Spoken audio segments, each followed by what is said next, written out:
Alright guys, so today we are going to be talking about something that I think that you should know before you buy the EOS RP.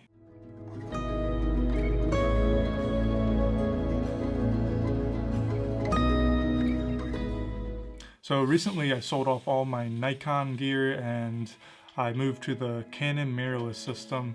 Instead of going with a Canon EOS R, I decided to invest in better glass and settle with the EOS RP. My transition to the Canon mirrorless system has been pretty awesome.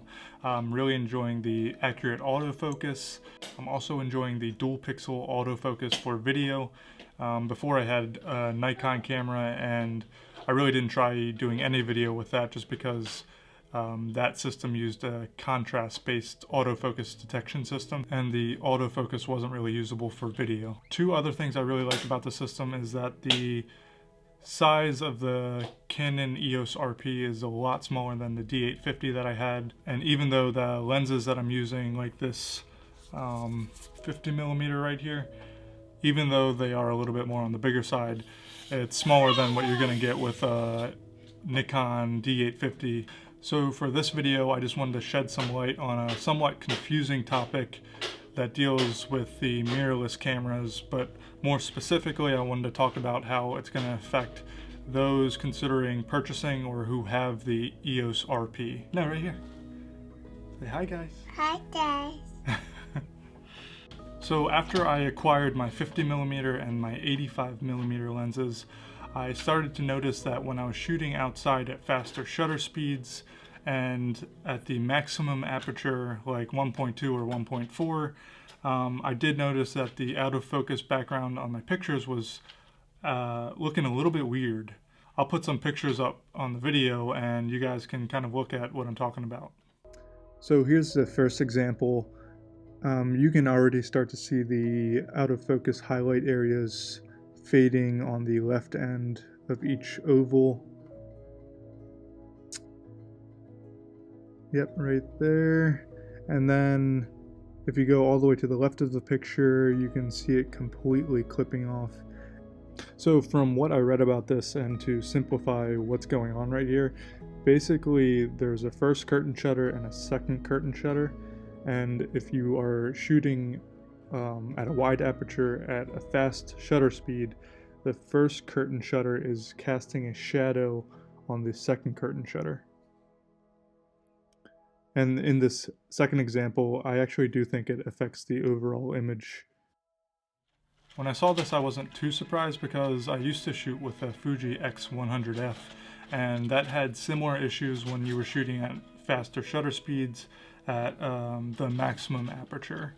The reason that this is happening with the EOS RP is because that camera uses an electronic front curtain shutter as opposed to a mechanical or a fully electronic shutter. I'm just going to call it an EFCS just because electronic front curtain shutter is too long.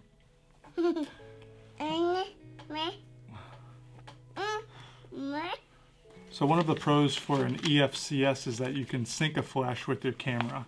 If you're using a fully electronic shutter, you can't do that. But like I showed you, one of the limitations would be if you're shooting at faster shutter speeds, like over 1/2000th of a second, and you're shooting at a wider aperture like f1.2 or f1.4, so you are going to start seeing those negative effects like the bokeh degradation, that clipping that you saw, and also the limitation of the amount of light that's actually going to hit the sensor. So your pictures are actually going to be underexposed a little bit. So why does this affect Canon EOS RP users more than those using other mirrorless cameras, like the EOS R?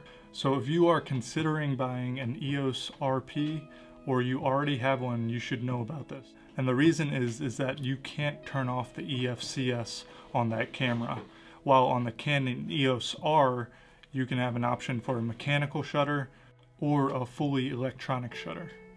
Now, I'm not going to go out and buy a Canon EOS R just because of this limitation. There are a couple of workarounds that you can do. For example, you could get an ND filter for your lens. An ND filter will allow you to open up your aperture and shoot at a slower shutter speed so you don't start to see those negative effects. Also, on the EOS RP, you can go into scene mode and there's a silent shooting mode. I tried this for a second, but you really don't have any control over your aperture or your shutter speed. It's just kind of a fully automatic mode, so I don't really see myself using that.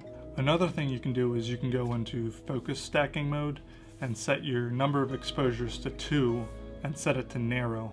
And basically your camera will go into a fully electronic shutter mode and it'll take 2 exposures. Now the issue with this is if you're using a fully electronic shutter, your picture is going to be more susceptible to rolling shutter. Now I tried this out, but I don't really see myself using it that much because when I did try it out, I got some funky effects with subjects that weren't even moving. So knowing all of this, I can kind of step back and say, well, you know what?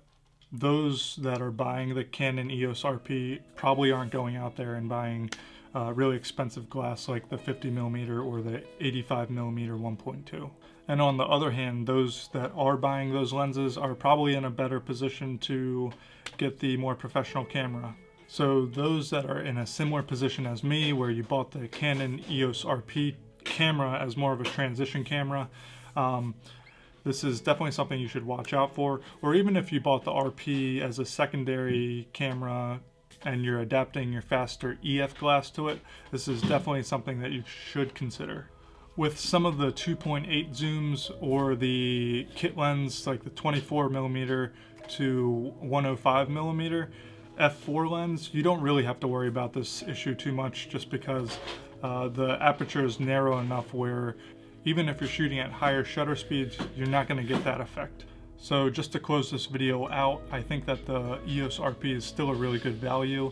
You just need to know about these limitations in order to make a more informed purchase. Again, you can invest in some of those higher quality ND filters. This will help you work around some of those limitations from the EFCS. But you have to think, if you're spending $200 or $300 on the ND filters, depending on how many lenses you have, then it may be worth it just to invest in the EOS R. I hope this helps you guys out if you're considering buying the EOS RP. Let me know what you think below, and if you like the content, please subscribe.